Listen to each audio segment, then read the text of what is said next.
Good afternoon, everyone. I'm Sal Greco, and you're watching and listening to the Sal Greco Show. Thanks for tuning in. Please, if you're watching us on YouTube, please hit the like, share, and subscribe button, and also notification button. Also, if you can, you go to the Sal Greco Show YouTube channel. You could do the same over there.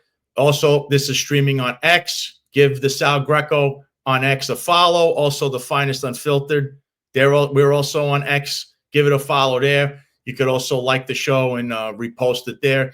And I just opened a TikTok account for the show. So also, if you could follow the show on TikTok at the Sal Greco Show as well. So there's there's a lot to discuss here today. There's a lot going on in the news. And I just wanted to start the show off. It's a little somber today because if people don't know, today is a year anniversary on the death of Detective Jonathan Diller. This happened. It was an unfortunate incident that happened, and it was an untimely death. And I hope that people don't forget about this because it was a big funeral. There was a big outpouring of support. And I just feel like, once again, I feel that the leadership of the New York City Police Department, especially at this time, because remember, Eddie Caban was the police commissioner, and you had Kaz Dawdry running around and doing whatever he was doing with CRT with John Schell. And I feel that they failed not only John, but they failed numerous other hardworking men and women in the police department. They're in the street every day. So I once again keep Jonathan's family in your thoughts and prayers. And I send my condolences to the family, and I hope that the police department could do better, especially politicians as well that run the city. But speaking of politicians, today it just so happens that in the New York Post, Craig McCarthy wrote an article this morning. This is breaking news about these text messages that were sent from each prosecutor in the Eric Adams case. And it says right here, the damning text from SDNY prosecutors in Mayor Eric Adams' corruption case that DOJ claimed proved political motives and therefore the case should be tossed don't appear to amount to much at all. It continues, and it mentions Daniel Sassone concedes that Williams engaged in self-serving actions after he left office but stands by the case. I remain baffled by the urgent and superficial process by which this decision was reached, she writes. So this is a nothing burger, folks. Like I stated, when there's a case going on, and this happens also in the police department, each cop has a case. People can text each other, not about the case, but some of the circumstances outside of it.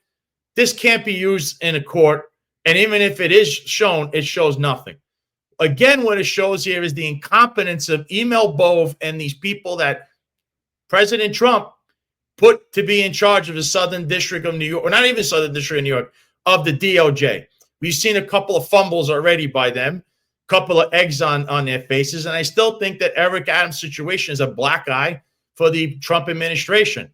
I like what he's doing with Doge. I think that's one of the highlights of the administration, and then this is a low point. It's right there, you could tell by the article, by the text themselves, that this was a nothing burger.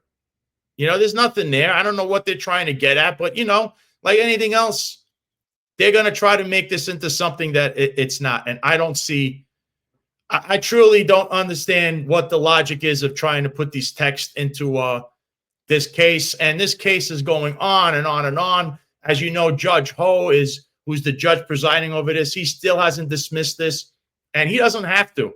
And this is going to be dragged on, and I don't know how it's going to affect the mayoral race, but when it comes to Eric Adams, this is going to be a drag on him, and why he stated that yesterday at his press conference, and we'll get to his press conference at the very end of the show, he stated that he's going to run as a Democrat, but of course, there's all kinds of rumors that he's actually going to run as an independent because he has no chance in a Democratic primary. That's loaded with a socialist, Andrew Cuomo, Adrian Adams, Jessica Ramos, Brad Lander. The list could go on and on. It's like 20 people running, and Eric Adams is in the middle of that pack as the incumbent. So we're going to get to that in a little bit. But I did want to cover two more things before I have my guest on today.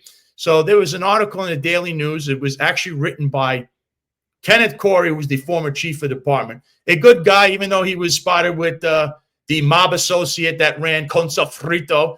And it starts with, it's labeled, the headline, "The Need for Stable Police Leadership." And in this article, he is stating how, again, you know, the current police commissioner, Jessica Tisch, is doing a great job. You know, he's talking about how a Fortune 500 company, as a CEO takes over, immediately replaces everyone in the C-suite.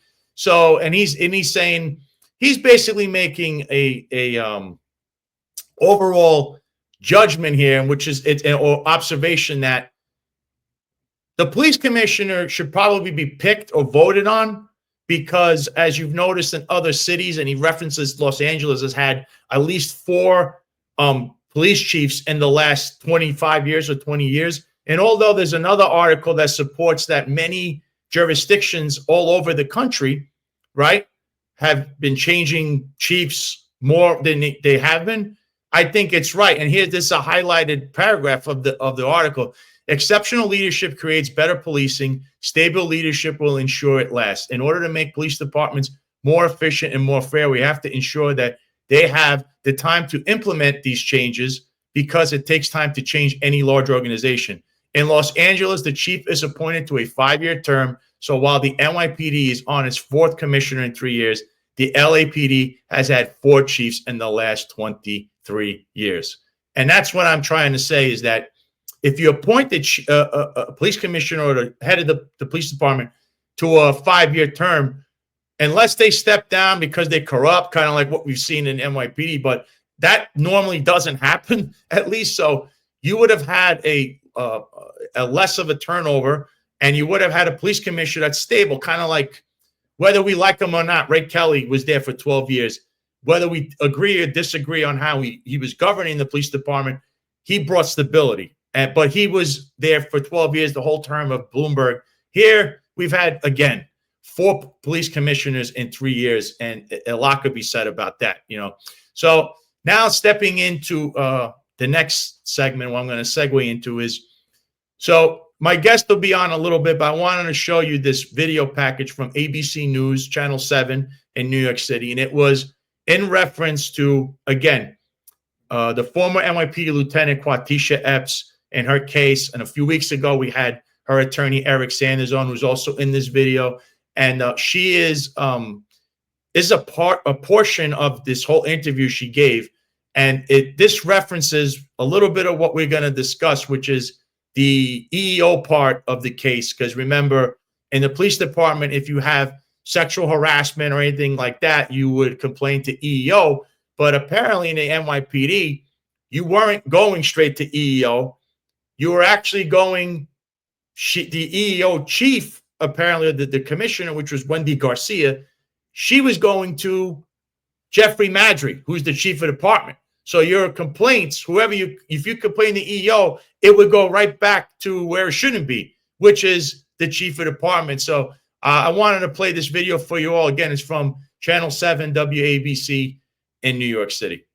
A big change in how the NYPD handles sexual harassment and discrimination complaints by members of the force. They will now be reported directly to Police Commissioner Jessica Tisch.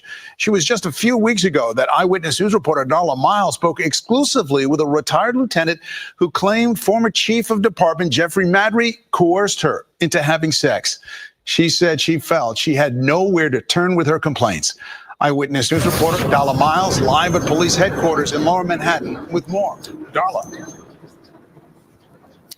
David, the NYPD says this restructuring brings the NYPD in alignment with federal guidelines with the U.S. Office of Personnel Management for organizational effectiveness. They say it does not have anything to do with that explosive sit-down interview with Lieutenant Quatisha Epps. I spoke with her for over 2 hours a few weeks ago, but the timing of this restructuring cannot be ignored.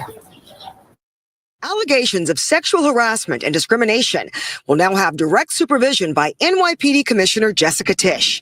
The investigative arm of the Office of Equity and Inclusion that handles the investigation of employment and harassment claims placed under Tisch's oversight this week. Wendy Garcia, the Deputy Commissioner for Equity and Inclusion, moved to the Department of Corrections. While the NYPD says the two are not related, the directive follows an explosive whistleblower interview with now retired NYPD Lieutenant Quatisha Epps. She told Eyewitness News she had nowhere to turn when she says she was being sexually harassed and abused by former Chief of Department Jeffrey Madry. Who's gonna believe me? Who can I talk to? Who can I tell? During the 18-month time period of the alleged harassment, Epps, the former personnel officer, would regularly be included in high-level meetings and says Internal Affairs and the Office of Equity and Inclusion reported claims of harassment directly to former Chief of Department Jeffrey Madry. The head of our office sitting with others who file complaints through either IAB, an integrity complaint, or sexual discrimination complaint, to see that these complaints are being handed to them. People are supposed to feel comfortable to be able to come and speak their truth as to what's going on. And as these complaints are coming in, the heads of these bureaus are walking it over and showing who's saying what about who. This is the second broad stroke of departmental restructuring after Epps filed a scathing EEOC complaint last year, accusing Madry of quid pro quo sexual harassment. In December, the Chief of Internal Affairs stepped down, and more than a dozen high-ranking officials were reassigned.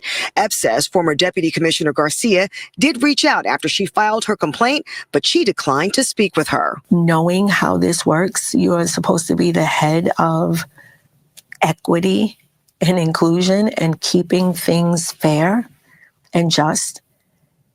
And you're giving a heads up when things come down that are being said about these executives. And I'm supposed to sit and speak with you? Absolutely not.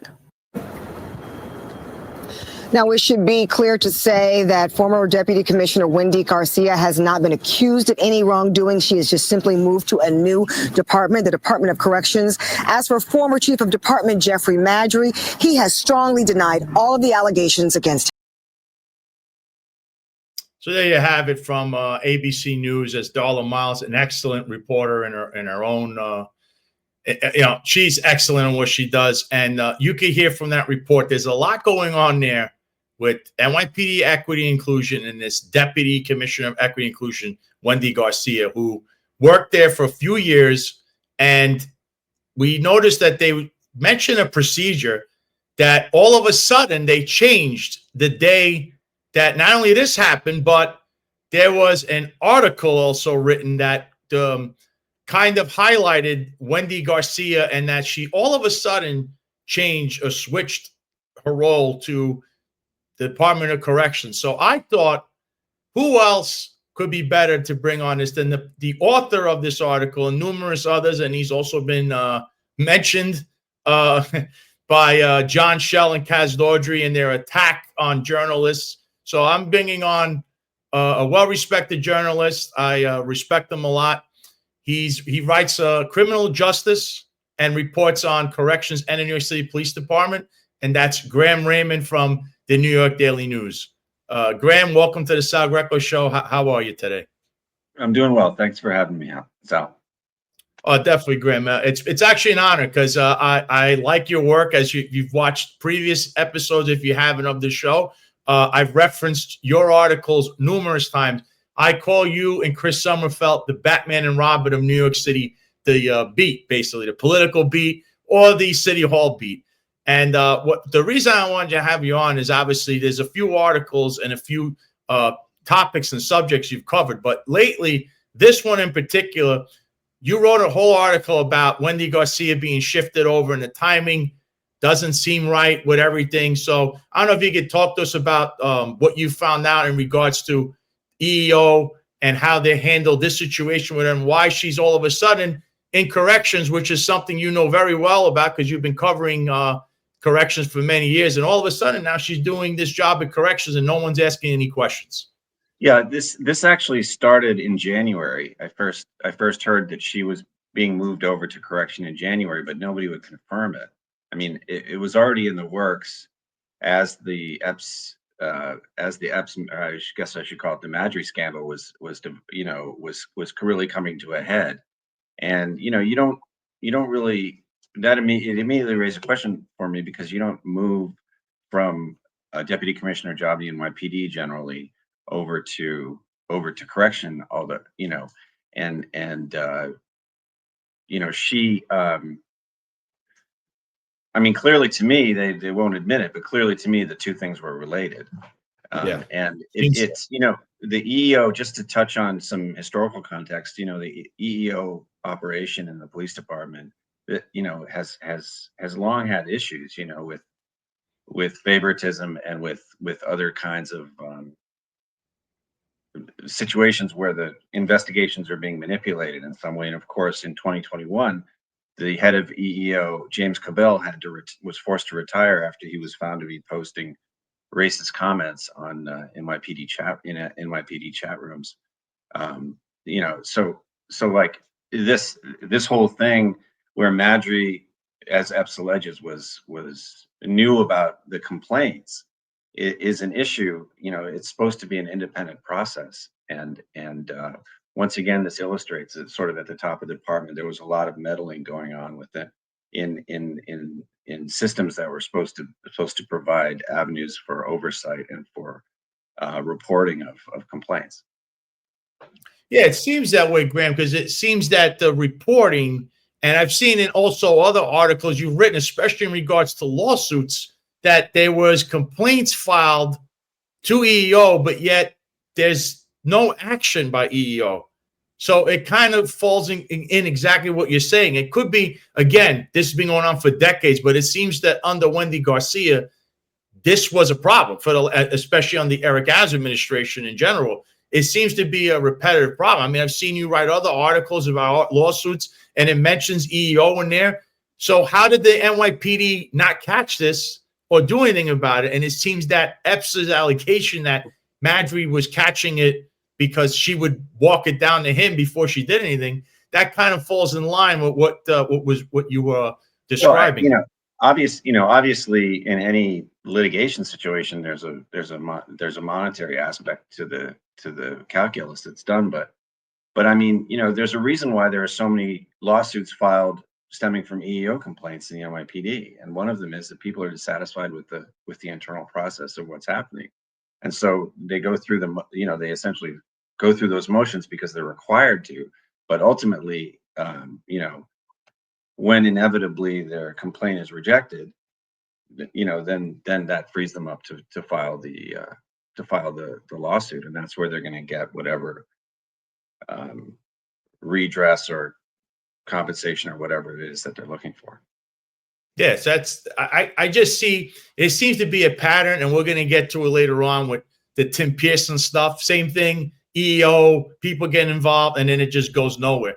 But I want to highlight how you wrote this article.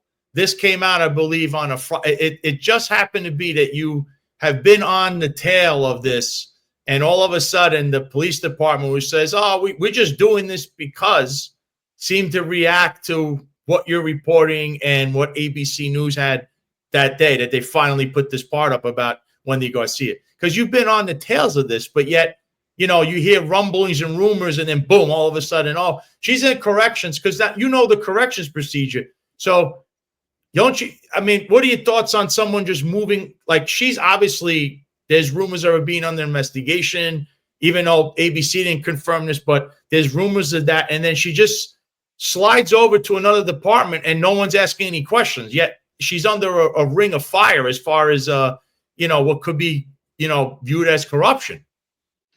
Yeah, I mean, there's a lot of unanswered questions about what was going on at the top of the department during this period.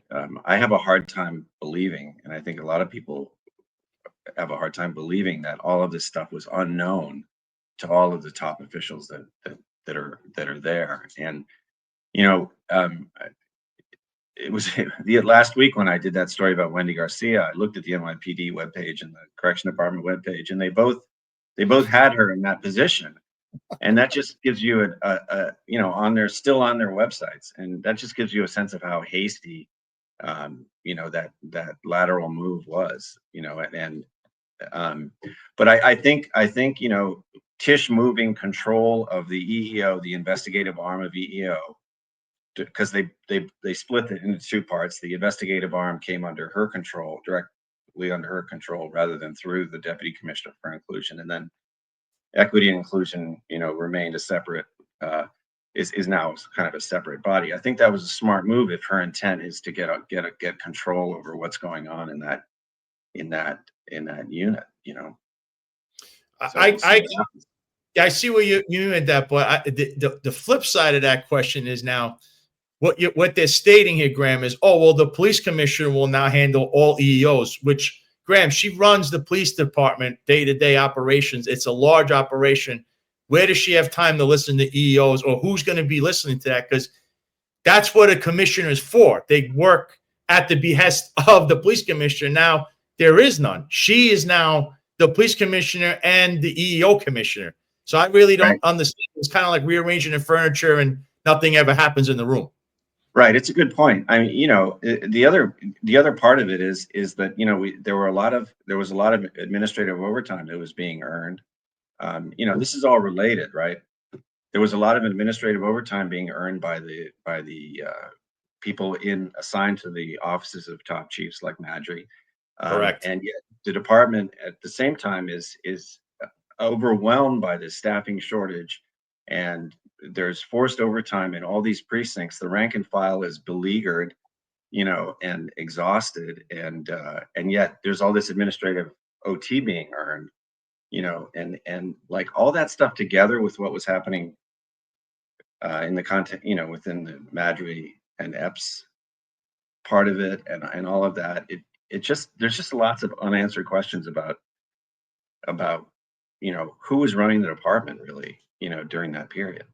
Yeah, and it's funny because I had Eric Umansky on, who's in your same profession as you. He writes for ProPublica, and he pointed out how Kaz Dawdry was able to phone Eric Adams when one of the legal bureau lawyers told him not to do something in CRT, but he's able to also order body cameras without running it by the police commissioner. So kind of insinuates that Kaz Dawdry, as we have rumored over time after time after time again, that he's the true police commissioner. Now he's the deputy mayor of public safety, so he oversees the police department, the fire department, sanitation. So now he truly has free reign and runs the whole show, essentially, because he could overrule her for anything because he's got a direct line to the mayor. So I find that a little, that little tidbit that was missed, but I didn't address, but I'll address that now. So it shows that there's something to people saying that Kaz Dawdry is the true police commissioner. I have a question here from Marlon in regards to what you were saying. So do you know if Garcia was moved by either the police commissioner or Eric Adams, the mayor? I don't know directly, who made that decision. She's very well connected. She was an intern for the Congressman Adriano Espaillat, and she used to be involved with the brother of Transportation Commissioner Adonis Rodriguez. So, I mean, from the outside, and this is speculative on my part, I think, they found a soft landing for her in correction. In correction, it has all kinds of challenges of its own. It has its own staffing shortage that's very difficult. That's going to be a very difficult thing for them to deal with. And there's a lot of tension between the rank and file and the commissioner over she tried to institute 12-hour tours, which is something that NYPD is very familiar with. And there was such an outcry.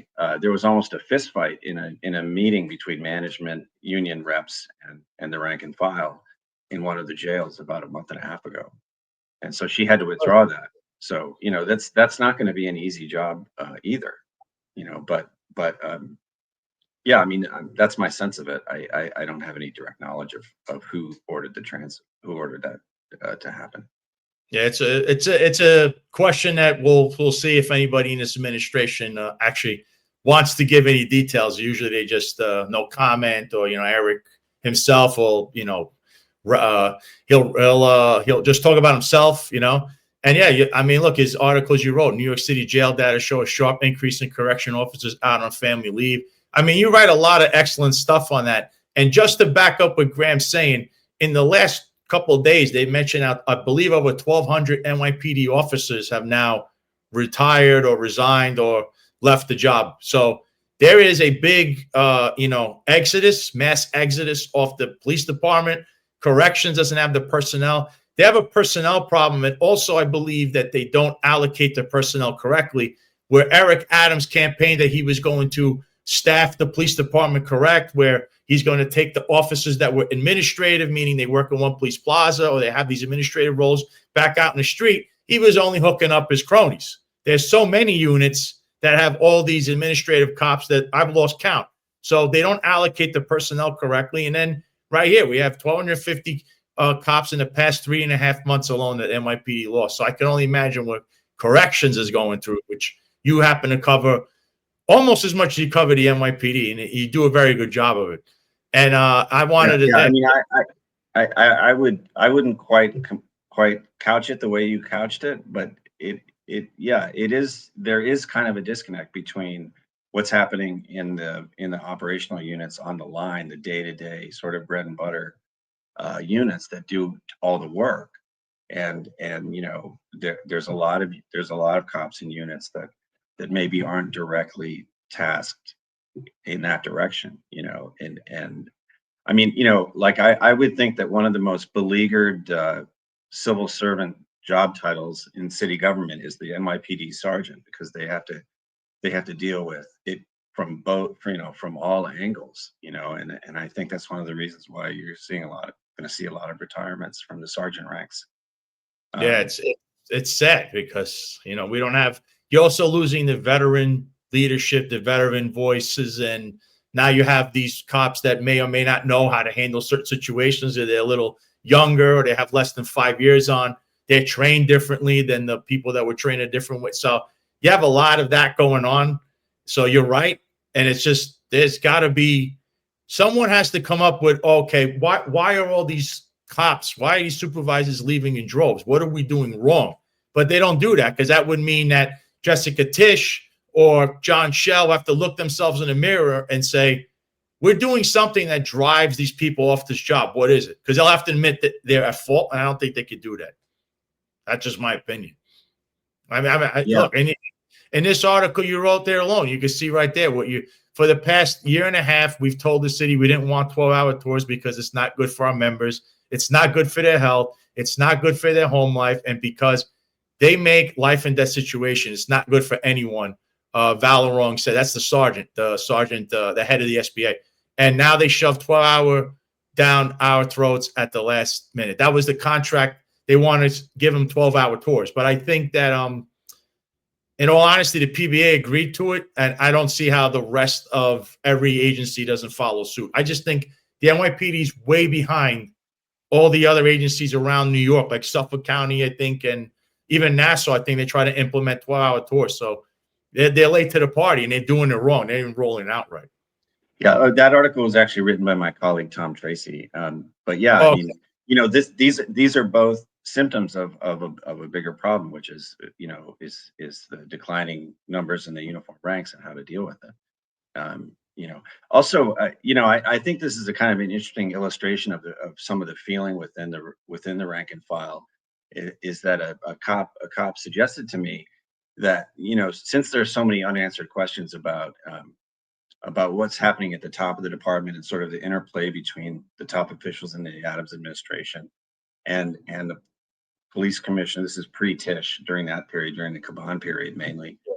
That there should be like a Mullen or a Knapp style commission impaneled to that had subpoena power, that was able to call witnesses and gather testimony about like things like overtime, like the overtime issues and the overspending on administrative overtime and all these other things. And both of those commissions, which dealt with corruption, sort of in the mid and low level ranks of the police department, Knapp was in 1970 and Mullen was in 1992. Knapp is the Serpico case that dealt with cops taking bribes to look the other way for gamblers, and numbers run. And then Mullen was about there were groups of cops who were robbing drug dealers in places like Washington Heights and elsewhere.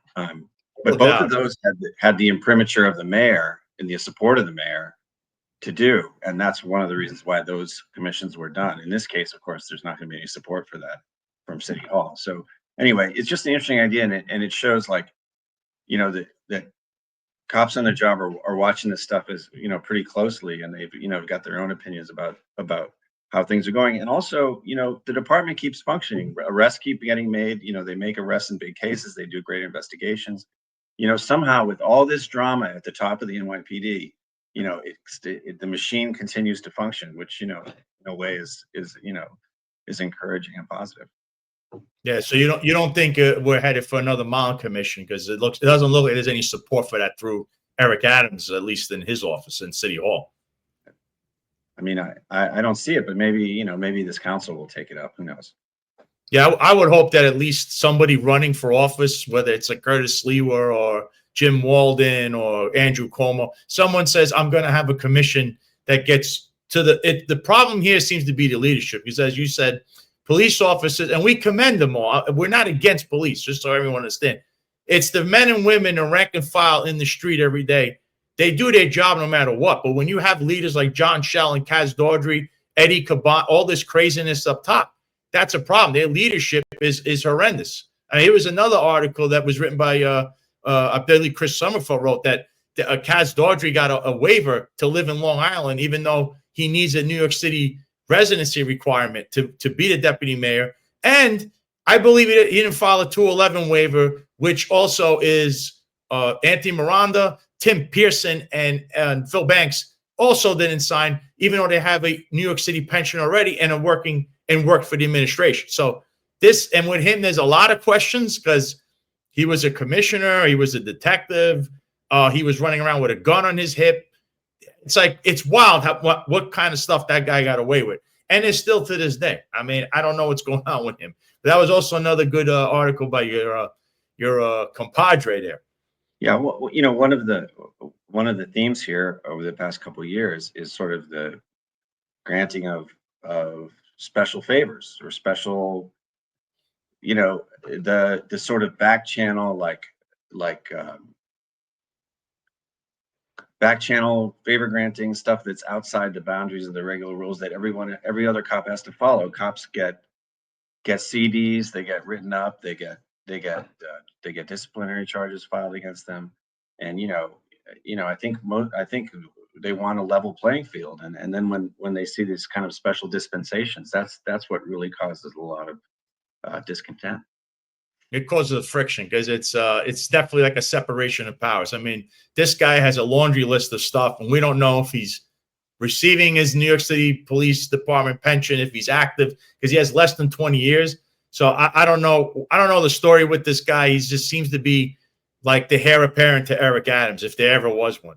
Marlon Bethel has a question. He said, do you think Tish will eventually get fed up and leave like Keyshawn Sewell did?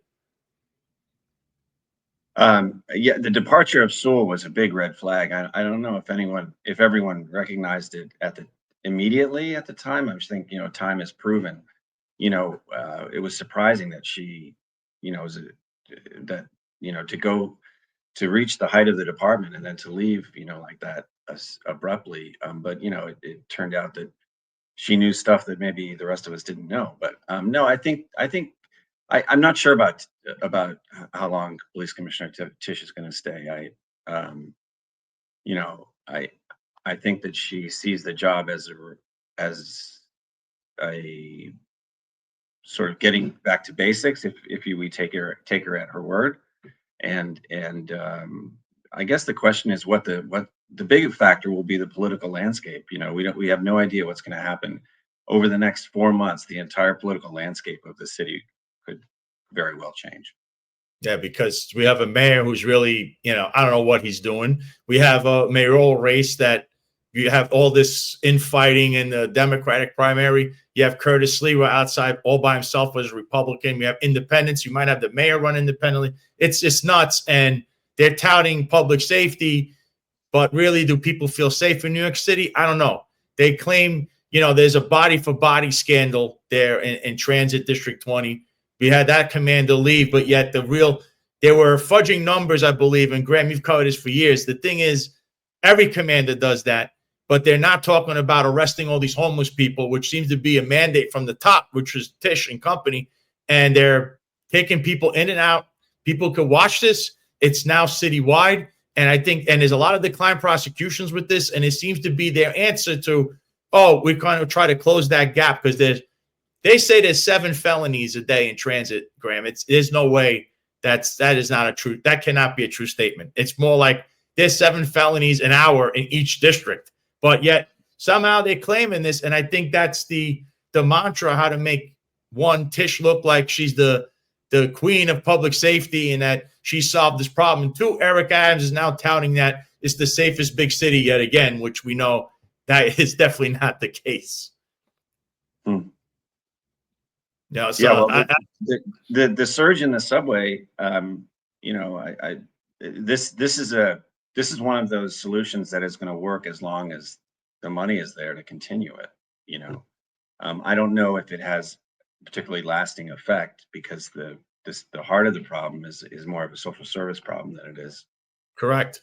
It's not going to be dealt with. It's not a problem. These aren't problems that you can deal with through arrest. It's easy, but it's more expedient to spend the money on overtime and send the cops in there. I just don't know if it's a lasting solution. I also like to point out the Thrive NYC program. I thought that was supposed to help out with this, and there's been no questions about that. But Eric Adams touts, he's going to say, we have to do something about the mental health crisis, but yet they're arresting everybody in the subways. It's really sad, and if that's the game plan, I mean, I don't know what to say. I really thought better of, now that you have Jessica Tisch supposed to be this red herring police commissioner, and arresting your way out of the situation like this is the voices of the past, I believe, like the Ray Kellys, the Bill Bratton, where they did a lot of good things, but the negatives almost outweigh that, because there's still litigation going on, federal monitors, all kinds of stuff from that era. And I would just think that hopefully she listens to the new voices versus the voices of the past, that, we're trying to better ourselves, not go back and use something that was old, that worked then. It's not going to work in 2025. At least that's my opinion. Right. And, I don't know what the intentions or the agendas behind that. And, I'm not going to speak to that, but I would just say that again, that, it's an effective strategy only in the sense that it's a very temporary short-term fix to if you're going to arrest somebody who's sleeping on the platform, that gets them off the platform for a few hours, but ultimately, they're going to end up back on the same platform, and it doesn't really address the core problems. No, because you know what? It's a declined prosecution, number one, so they could end up suing everybody. And 2, you're putting all this manpower, wasting all this money, overtime, resources, cops, supervisors, and they really don't want to be doing that. They want to solve problems, not create them. But I think it's a problem that's being created. But speaking of that, Graham, what I wanted to also ask you is, because you covered this, there was a whole incident, and you had to deal with this clown when he was there. He was the former Deputy Commissioner of Public Information, Tarik Sheppard.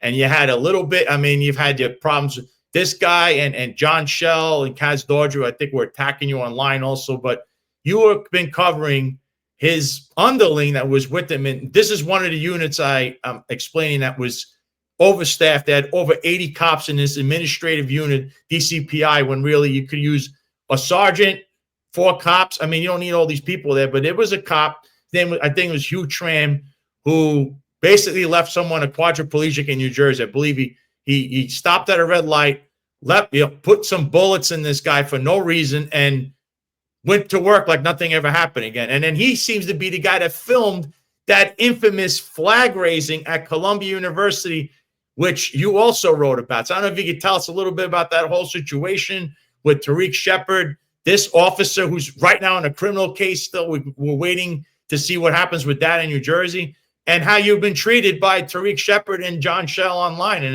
I don't think it's fair. Well, I'm not going to characterize, I'm not going to characterize that. I mean, I've been criticized. I've been doing this for 3 decades. I've been criticized by every, every administration has its issues with the press. So, but the thing that set this one apart is that set it apart is that after they had somebody accompanying them on this very elaborate raid of Columbia and City College to make arrests. They had somebody with a video camera, or more than one video camera, with the apparent intent to create like a promotional video about it. And everyone who's been to an NYPD promotional ceremony is familiar with the video of ESU officers rescuing people and pulling them out of the water and all that stuff. And that's like a really tried and true police department promotional thing, and that's great. It was a little unseemly, I thought, to create a promotional video about arresting college students who are involved in political activity, however annoying they may be. And believe me, a lot of people thought they were annoying. A lot of people didn't like what they were saying and all that. But students have been protesting on campus for as long as we've had I mean, at least since the 60s, if not much longer, at least in popular imagination. So, but so there was this moment where they had pulled, they were at City College, they had pulled down a flag, pulled down the Palestinian flag that had been hung, and they were hanging the American flag. And this was all caught on video. And one of the officers in uniform threw the Palestinian flag to the ground. It was reasonable to assume that was an NYPD officer, but it turned out not to be. It turned out to be a CUNY public safety officer. He had police written on his vest. It didn't say NYPD. I mean, it was just, it was all part of one thing, right? But they took that and they said a bunch of stuff on online, and it wasn't just, I wasn't the only person. There were other reporters who got attacked. And when you're personally attacking the media, it's sort of like, okay, well, that's it. I mean, that's really, there's got to be more to it than that. You have to have more than, when you're getting distracted like that. And then it turned out that at the Columbia operation going into Hamilton Hall, there was an accidental discharge, which happens, It's not like incredibly rare. The thing is about it that it's rare on the campus of Columbia University or of any private university. And the department chose Deputy Commissioner Sheppard, and the department chose not to disclose it immediately. But people found out about it. In fact, there was like a text message going around saying, "I think I heard a gunshot." It's not. Yeah. This is a very closely watched thing, and it was a mistake not to just immediately disclose it.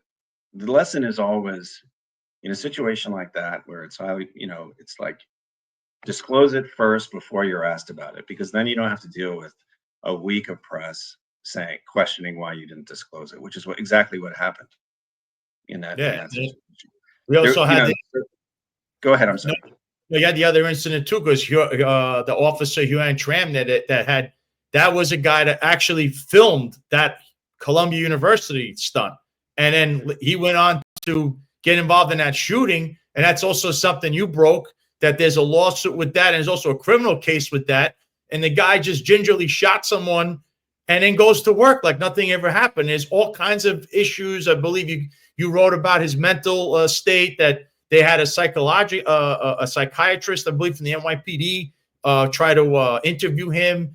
And Tarik Sheppard seems to be directly involved in all that stuff. And it goes to how he was running his office. And then this kid was in this unit with about 2 or 3 years on the job, but he's in the DCPI office, and he was also there at the Columbia University. I believe he was the one that took the photo or video of what you're saying with the flag and all that stuff. Yeah, well, they were talking about Hugh Tran, Officer Hugh Tran. I'm not entirely sure that he shot this video, but I do know for sure that he was very much involved in the department's, in the social media post coming out of the Public Information Office, which is the NYPD News Twitter handle, which is, basically the first place people go when they want to know about what the NYPD is saying. So in the middle of all this protest stuff, where there's this enormous worldwide attention on what's happening on Columbia campus, there's this officer, this young officer, about 27 years old, named Hugh Tran, and he goes to a wedding in June of last year. This is about a month after the protests that we were talking about earlier, and he gets very drunk, and he's driving home. He gets into some kind of encounter with a young businessman, New Jersey businessman named Kishore Patel, and he shoots Patel.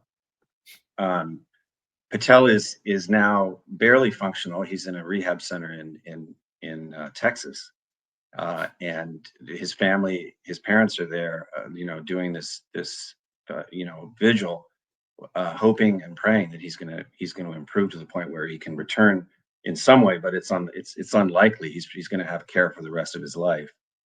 And it turned out that Hugh Tran had a significant drinking problem that nearly predated his joining the police department a few years ago. After the shooting, after he was arrested, he gave a 6-hour interview to a psychiatrist, to a court-appointed psychiatrist, and he told the psychiatrist that his commanders at the 2-8 precinct where he was assigned, the commander of that precinct at the time was Tarik Sheppard, who later became Deputy Commissioner of Public Information, were aware. He didn't name the commanders, but he repeatedly made it clear that his commanders were aware of his drinking problem and his depression. And then he moved over shortly after Sheppard was appointed to Deputy Commissioner of Public Information. He was one of the cops that Sheppard brought with him from the 28th precinct, and his drinking problems got worse. And his commanders in DCPI also knew that he had this problem. But here's the thing, the department has a lot of programs for these situations, but he was never ordered, and they can actually order cops to, take time off, go get help, deal with your stuff. They can actually order them to do it. And in this case, and I'm not sure why, but he was not taken off the line in essence and given a chance to take care of himself. He was just told, keep your drinking under control, and that was it. But there were other options that they could have turned to, that a commander could turn to. And when I did this story, retired commander told me that, yes, when you have concern about a cop who you think has, is potential but just needs some help, you can literally direct them to go get that help. Yeah, and I think you did excellent on this. And in fact, Hunter here says he should be charged for using hollow points. New Jersey is one of those states that prohibit people from using that ammunition outside the home. Is it Graham? Now Hugh Tran actually has a criminal trial right now going on in New Jersey, correct? I believe it was last month they had a hearing. I think they had another. They're supposed to have a hearing this month. There's the next hearing is April 21st. It's still pending in down in South Jersey. The case is pending. It's unclear whether he's going to plead guilty or go to trial. That's all up in the air. Meanwhile, the Patel family has a civil lawsuit they're pursuing in the Southern District of Manhattan, and their claim there is that the department didn't act in time to, they were aware that he was coming to a boil, or is going to, and didn't act to take away his weapons. I like to say I personally believe they didn't. And with all this evidence that you already uncovered, it doesn't look good. It looks like Tarik Sheppard has a lot to blame here, because he should have noticed these signs. The commander should have noticed these signs. There's programs, and the leadership completely failed this cop, who probably had no business being a cop or in that unit, let alone all the stress that went on, because this is a crazy story. And I believe that lawsuit is for $300 million. Because, of course, this gentleman that he shot, unfortunately, is like a quadriplegic. He can't function. He's barely, he blinks his eyes. I don't even know if the guy could speak. So this whole incident it's a black guy in the police department. He's going to need care for the rest of his life. I mean, not like serious care, like whether or not he'll ever be able to speak again, or anything close to it is still very much an open question. So Yeah. Yeah, I mean, I applaud you for this, Thank you. Because this is just this is a disturbing case, and people need to see that, again, these are problems from the people up top. It's always a problem. So Hood Mayor NYC said, who's his attorney? His attorney actually is Joe Marone. Joe Marone's is the civil attorney on the case, and it is for $300 million. It was, I believe, even Graham wrote the story when they announced the lawsuit. I don't know. I think it was in January, I believe, or December that they announced this. But this is another thing that people want to act like it's not there, but it's there.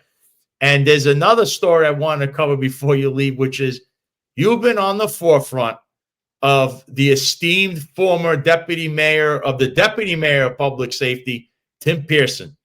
4 lawsuits that I could count, unless there's more, I don't know, that he has of sexual harassment, and a DOI report since he went to a migrant shelter and put his hands on security, falsely had them arrested, and that should have never happened because he was wearing a flak jacket that said NYPD. He doesn't announce who he is other than I'm the mayor or whatever he said. He went there with police department people, and in your lawsuit that you covered, it's mentioned that he, in regards to the migrant shelter contracts, which he was going around, we've come to learn, to these migrant shelters, he said the infamous lines, "Where's my crumbs?" And now we refer to the administration as the crumbs administration. So I don't know if you get into that, because you uncovered, like it's an expose on Tim Pearson alone, how the taxpayers are also paying for these lawsuits when they shouldn't. You want me to just summarize the Tim Pearson lawsuits? Yeah. Oh, yeah. All of them. You covered that. And this DOI. You covered the migrant shelter. You were on top of that for over a year until they finally had the DOI report. Yeah, it seems like the mayor saw Tim Pearson as sort of his inside guy who would deal with things, it would deal with things. He would be able to move through city agencies and the city fabric without, kind of quietly and with the authority of the mayor in a way. At least this is how it started, and so he got tremendous access to a lot of stuff. And in the migrant shelter thing, he was, whether he went there by himself or was dispatched, he went to see what was going on at this shelter, and then they wouldn't let him in, and he started throwing his weight around, and it became a thing. And then he had them arrested, and of course it all kind of unraveled from there. And then in the other thing, that the mayor created an agency, which was probably a good idea, which is sort of like, if anyone in NYPD, like inspections for other city agencies, basically. So this special mayoral unit would go in and look at what an agency was doing and maybe try to come up with recommendations on how it could do something more efficiently. And this is sort of, I guess in a way, the idea was a tribute to how much Eric Adams reveres the NYPD, because he thought that that would be whatever. Anyway, so he put Phil Banks in charge of it, his first deputy mayor for public safety, and Pearson was also involved, and it was kind of the whole thing. And they put a very well-regarded chief, who had been assigned a commander of Queen South Inspections, named Miltiades Mamara, as sort of the uniform commander. And they brought in a number of cops, 2 sergeants, a lieutenant, a detective, and then some people from some other agencies. And this was a very secret effort. It's just like, it's kind of interesting. They just kept it very secret what was going on. And so it didn't emerge until one of the female sergeant filed a lawsuit against Tim Pearson for sexual harassment. And the actual harassment itself was, he would she alleged that he would ask her on dates, and he caressed her arm at one point. But what happened really was interesting about it was what happened afterwards, when they started bringing their complaints to the fore. it seemed like Pearson was able to take the entire apparatus of City Hall and the police department and turn it against the people who were complaining about him, about his actions. And so the female sergeant worked with these a male lieutenant, and a male sergeant. And the male lieutenant and male sergeant were in the office when Pearson was talking, and this is where this crumbs comment came from. The context was Pearson was talking about migrant shelter contracts, and apparently, and there was one at the time in Orchard Beach in the Bronx that had just been signed, and Pearson said, essentially, allegedly said people are making a lot of money on this. Where are my crumbs? And that's where that whole thing. He said it in the office in front of a bunch of people, and the comment will live on, and the lawsuits are still pending. There's 4 of them, the 3 I mentioned, and then the chief also, who's still active duty. The other 3 were forced to retire. And to me, the overall theme here is that you can really, like, if you want to destroy somebody's career, it's very possible to do it. And that's what happened here. The female sergeant, the male sergeant, who was a graduate of Duke University, the male lieutenant, who also, all 3 of them very well regarded when they went into this mayoral unit. And within a year and a half, they were so fed up. The careers got sidelined. They got sent to commands that they had no choice over. And then they decided to retire. This is the kind of thing that can happen when the political interests of City Hall officials get too immersed in the personnel decisions of the NYPD, which is one of the problems that we're talking about here. Yep. But you listen, you not only did a great job covering that. There was one little thing you covered that you didn't mention here, and that somehow you uncovered that Tim Pearson was actually having meetings with the head of internal affairs, which I don't know why that was going on, because he's part of the mayor. Usually a mayoral, someone as an appointee would sit with the police commissioner. So that tells me that he also had an influence, as is stated in those lawsuits, on personnel, which is transfers, which he was on the phone trying to transfer, destroy someone's career, as he was saying. And why is he sitting down with the internal affairs chief, which was Iglesias at the time? So you uncovered that also. That is not in the NYPD procedures, guidelines, patrol guide, whatever you want to call it. So I think that's another thing you highlighted that is rather bizarre in the administration that even occurred. Yeah, there was a moment where there was an inspector named Joseph Profeta. He was a DI at the time. He conducted the GO-15, which is an official interview that the police department can do of the cops. They're required to participate in the interview of the female sergeant. And then, 10 months later, or maybe less, Profeta was promoted to full inspector. And the person, one of the people on the stage at the promotion ceremony in the front row, was Tim Pearson. So, that's like an optical thing that probably maybe should have been considered. But yeah, I think it's highly questionable to have a person who's so deeply immersed in an internal affairs investigation meeting with the chief of internal affairs. It's just a terrible. It's like you want it. The reason why there are rules like this is there are conflict of interest rules and barriers and things, the ethical things, that the way things are supposed to proceed is because the department has an enormous amount of power, and so that's just not something that really should be happening. I think you're like only scratching the surface at all of this. I hope you keep the pedal to the metal with all these stories you're covering, because you break a lot of them. And again, I know people, like you said, want to criticize you one way or the other. I think you do excellent work, because there's times you highlight a cop story. Then there's times we have to call out what's going on, which is corruption from top officials. And it seems to be a never-ending mantra in this Eric Adams administration. So before I let you go, I want to ask you one final thing is, do you think Jessica Tisch is doing a good job right now as a police commissioner? Also, what do you think about the Department of Corrections? Are they moving in a good, like a positive step, or they still need work as far as what they're doing day to day? As far as Commissioner Tisch goes, I don't cover her like from police headquarters like my colleagues Rocco Periscandola and Tom Tracy do. You know, they're closer to it.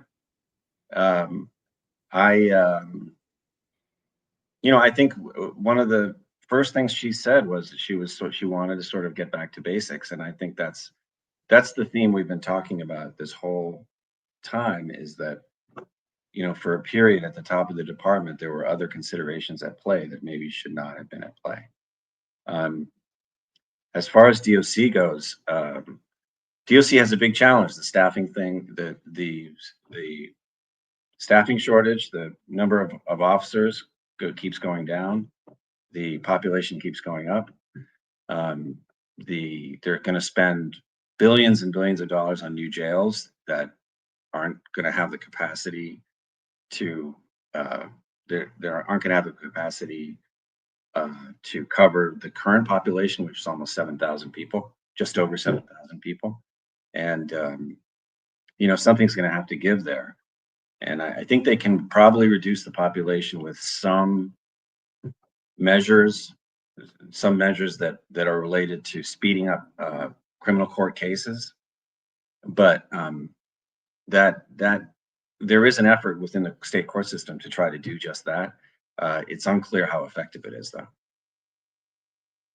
Interesting take. And like I said, I respect what you do very much so.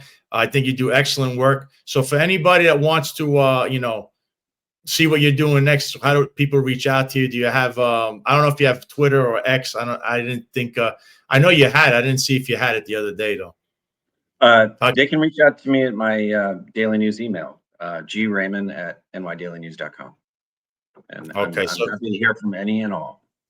That's right. So if anybody, you have any tips, anything going on, please reach out to Graham. If anything's going on in police department, corrections, Graham is the guy. Graham, thank you for coming on. I really appreciate it. I really do respect what you do and your opinion and all you do. And keep your foot on that pedal with those cases, because I think there's a lot more to come out still about Tarik Sheppard and how Mr. Garcia did, and how they violated the Hobbs Act, attacking you and numerous other journalists in the New York City area. Thank you. Thank you very much, Graham. Sal, thanks for having me.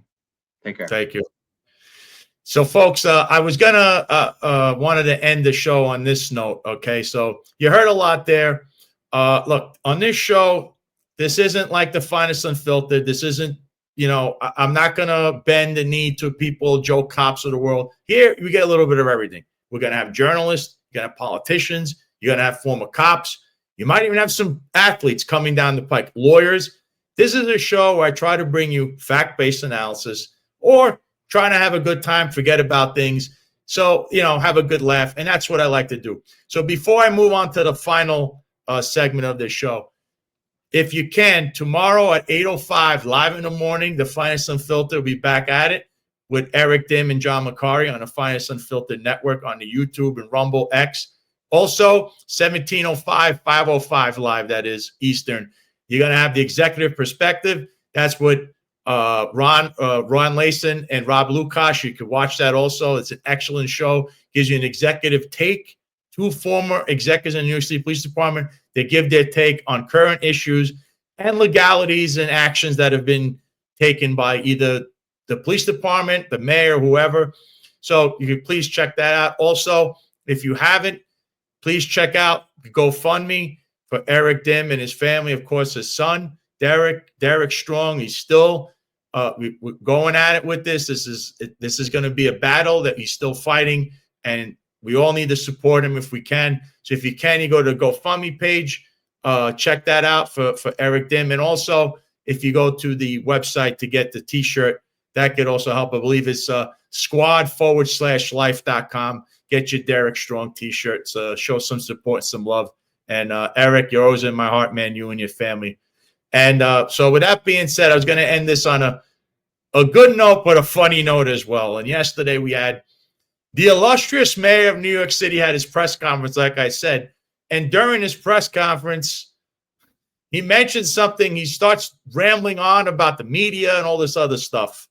And it's funny because you're referencing something. And Eric Adams, I know you watch this. Look, if you want to come on this show or find us unfiltered, hey, have your publicist or your deputy mayor there, Fabian Levy, reach out. We'll have you on. Of course, you're probably going to get deposed in my own case, so that may not be a good idea, but you're welcome here because the only people talking about writing a book about you and going viral with tweets and stuff about you, and when you mention the part about documentaries, yeah, that's John McCarry, Eric Dim, Marlon Bethel, and myself. There are no other people that were in that room talking about that, so that was a dead giveaway. A little bit of what went on. So, folks, thank you for tuning in. Thank you for watching. Again, if you're watching on YouTube, please hit the like, share, subscribe, notification button. Also, head over to TikTok, the Sal Greco Show. If you have TikTok, you can follow me on there as well. Also, go to the Sal Greco Show YouTube channel. You can do the same there. Like, share, subscribe, hit the notification button to get segments and prior videos and episodes. And with that, listen, we're going to play this video. I'm going to see you back again here, 12:05 live on Thursday. Don't forget, 8:05 in the morning live. Find us unfiltered and 17:05 live for the Executive Perspective. I'm signing off. I hope you all have a good day, and may God bless you all. I know what I'm doing. That's all I can say to you. Office to get a seat is different from being an incumbent. I know what I'm doing. And I must thank you and everyone else here. I thank you for being so concerned that I'm reelected. You know, I thank your concern that Eric is going to be all right. It really warms my heart that all of you are so concerned. You know, I'm making your city safe. You know, I'm bringing back tourism. You know, I'm educating your children. You have showed me such a level of warmth that, Eric, we're concerned. We want you back. And I know I'm making a lot of your careers. You're getting a lot of clicks from me. I know the rest of those guys are so boring that all of a sudden you're going to go into the shadows. You know, you are doing so well, and I know you want me back. I know it.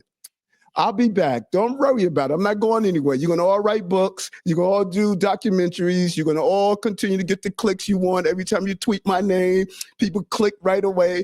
Every time you want to do a 30-page expose with a rat running across my face, people are going to get excited. So it's okay, folks. I'm coming back. So this is a biblical moment.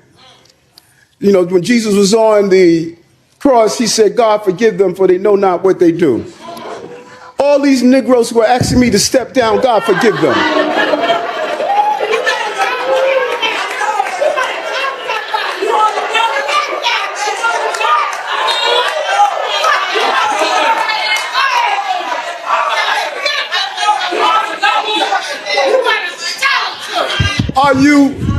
Are you stupid?